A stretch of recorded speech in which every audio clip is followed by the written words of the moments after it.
گاؤں کے کنارے واقع ایک پرانا جنگل تھا جسے لوگ خوف کے ساتھ یاد کرتے تھے۔ وہاں کے پرانے درخت اور گھنی جھاڑیاں ایسے لگتی تھیں جیسے اپنی کہانیوں کو چھپائے ہوئے ہوں۔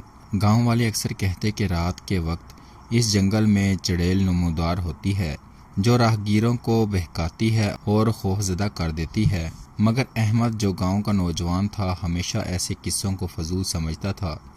احمد کی زندگی عام تھی مگر اس میں ایک جذبہ تھا کہ وہ حقیقت کو جاننا چاہتا تھا۔ ایک رات جب چاندنی دھیمی سی تھی اور ہوا میں ایک پراسرار سرگوشی سی تھی، احمد نے فیصلہ کیا کہ وہ جنگل کے اس حصے سے گزرے گا تاکہ اس پراسرار چڑیل کی حقیقت جان سکے۔ احمد نے اپنے ہاتھ میں ٹارچ پکڑی اور گاؤں کے باہر جنگل کی طرف چل دیا۔ راستہ گھنا اور سنسان تھا، پرندوں کی چہچہاہٹ بند تھی اور صرف ہوا کی سرسراہٹ سنائی دے رہی تھی۔ جیسے جیسے وہ گہرے جنگل میں داخل ہوا اس کا دل تیزی سے دھڑکنے لگا۔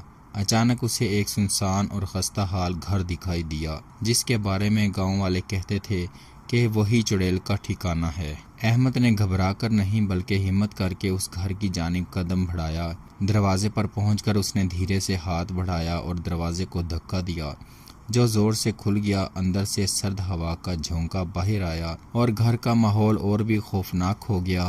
گھر کے اندر ایک کم روشنی والا کمرہ تھا جہاں ایک عورت بیٹھی تھی۔ اس کا چہرہ نہایت خوبصورت مگر کچھ عجیب سا تھا۔ اس کی آنکھوں میں درد اور غم چھپا ہوا تھا۔ احمد نے ہمت کر کے کہا، میں تم سے ڈرنا نہیں چاہتا، بس اپنی جان بچانا چاہتا ہوں۔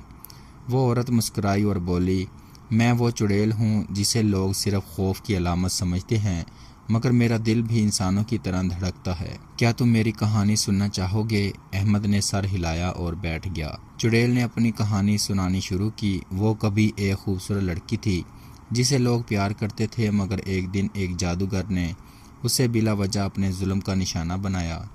اس نے اس پر کالا جادو کیا جس نے اس کی شکل بدل دی اور اسے چڑیل بنا دیا۔ اس کے بعد وہ سالوں سے تنہا رہتی رہی، محبت سے محروم اور خوف کا شکار۔ احمد نے غور سے اس کی باتیں سنی اور اس کے غم کو محسوس کیا۔ اسے سمجھ آیا کہ چڑیل بھی ایک انسانی روح ہے جو محبت اور ہمدردی کی طلبگار ہے۔ چڑیل کی آواز میں اداسی تھی جب وہ احمد سے کہنے لگی، میری زندگی کا سب سے بڑا دکھ یہ ہے کہ کوئی بھی مجھے سمجھنے کی کوشش نہیں کرتا۔ لوگ مجھے صرف خوف کی علامت سمجھتے ہیں، وہ میرے دکھوں کو نہیں جانتے۔ احمد نے نرم لہجے میں کہا، تمہاری کہانی سن کر مجھے بہت افسوس ہوا۔ میں وعدہ کرتا ہوں کہ میں تمہیں سمجھوں گا اور تمہاری مدد کی کوشش کروں گا۔ چڑیل کی آنکھوں میں پہلی بار کچھ امید کی چمک دیکھی گئی۔ وہ بولا، اگر تم واقعی مدد کرنا چاہتے ہو تو تمہیں میری تکلیفوں کا حل تلاش کرنا ہوگا۔ یہ جادوگر اب بھی میرے پیچھے ہے اور مجھے آزاد نہیں ہونے دیتا۔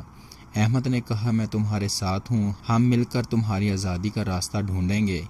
رات کی خاموشی میں یہ دو مختلف دنیا کے لوگ، ایک انسان اور ایک چڑیل، ایک دوسرے کے دکھ اور امیدوں کے قریب ہو گئے۔ چڑیل نے احمد کو بتایا کہ جادوگر ایک طاقتور شخص ہے جو جنگل کے گہرے حصے میں ایک چھپے ہوئے غار میں رہتا ہے۔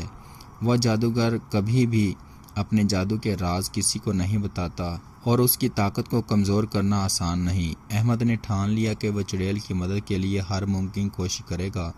اس نے اپنی چند قریبی دوستوں سے بات کی جو علم غیب اور روحانی معاملات میں ماہر تھے۔ انہوں نے احمد کو بتایا کہ جادوگر کو شکست دینے کے لیے خاص جادوئی اشیاء اور دعاؤں کی ضرورت ہوگی۔ احمد نے رات بھر تحقیق کی اور اگلے دن چڑیل کے ساتھ مل کر وہ اشیاء جمع کرنے نکلا جو جادوگر کو شکست دے سکیں۔ چڑیل نے کہا، اگر ہم کامیاب ہو گئے تو میری زندگی پھر کبھی پہلے جیسی نہ ہوگی، بلکہ میں آزاد ہو کر تمہارے گاؤں کے لوگوں کی مدد بھی کر سکوں گی۔ احمد نے ہمت سے کہا، ہم مل کر یہ کام کر سکتے ہیں۔ رات گہری ہو چکی تھی اور احمد کی آنکھوں میں عزم کی چمک تھی۔ احمد اور چڑیل نے جادوگر کے غار کا رخ کیا۔ راستہ مشکل اور خطرناک تھا مگر ان کے حوصلے بلند تھے۔ غار کے اندر جادوگر نے ان کا استقبال ایک خوفناک آواز اور جادوئی روشنیوں سے کیا۔ احمد نے اپنی دعاؤں اور جمع کی ہوئی اشیاء کا استعمال کرتے ہوئے جادوگر کی طاقت کو کمزور کیا۔